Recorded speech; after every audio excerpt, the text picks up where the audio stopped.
Question number 3 दे दिया है। आकृति 6.30 में यदि ए बी सी डी के समांतर है और ई एफ पे लंब सी डी है, कोण जी ई डी बराबर 126 अंश। ठीक है, कोण जी ई डी यानी ये पूरा कोण यहाँ से यहाँ तक, ठीक है, ये पूरा हमको दे रखा है 126 अंश। ठीक है, तो कोण ए जी ई का मान हमको निकालना है। ठीक है, कोण जी ई एफ का मान हमको निकालना है। कोण एफ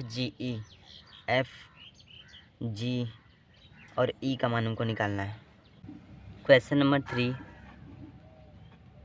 सबसे पहले यहाँ पे हम चित्र बना लेते हैं, क्योंकि चित्र बनाने से क्वेश्चन हमको ज़्यादा समझ में आता है। इसके बाद यहाँ पे हमें दिया है, क्या क्या दे रखा है कि जो कोण जी ई डी का मान है वो 126 अंश है। ठीक है, कोण जी ई डी ये पूरा इसका जो मान है, पूरा ये मान 126 अंश हमको दे रखा है। ठीक है, इस तरह से। तो हमको यहाँ पे प्रश्नानुसार किन किन कोण का मान निकालना है। कोण ए जी ई का मान, ठीक है, कोण ए जी ई का मान हमको यहाँ पे निकालना है। ठीक है, ए जी ई का मान, तो इसको मान लेते हैं यहाँ पे एक्स, ए जी ई का मान एक्स मान लेते हैं। ठीक है, नामकरण कर देते हैं। और दूसरा कोण जी ई एफ का मान हमको यहाँ पे निकालना है। कोण जी ई एफ, ठीक है, इसका मान निकालना है, जी ई एफ का मान, यानी ये मान हमको निकालना है। तो ये मान लेते हैं वाई। ठीक है, और इसके बाद हमें कोण एफ जी ई का मान निकालना है। कोण एफ जी ई यानी ये कोण का मान हमको निकालना है। इसको जेड मान लेते हैं। तो ये तीनों कोण का मान हमको यहाँ पे निकालना है। ठीक है, सो यहाँ पे देखेंगे कि जी ई डी का मान, कोण जी ई डी का मान, कोण जी ई डी का मान 126 अंश दे रखा है। ठीक है, ये पूरा जी ई और डी का मान 126 अंश दे रखा है। यहाँ पे एक तो 90 डिग्री मिलेगा और एक वाई वाला 126 अंश के बराबर होगा, यानी इन दोनों को जोड़ेंगे तो 126 अंश के बराबर होगा।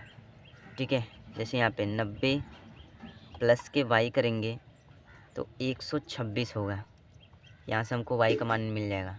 ठीक है, वाई के बराबर क्या हो जाएगा, 126 माइनस के 90।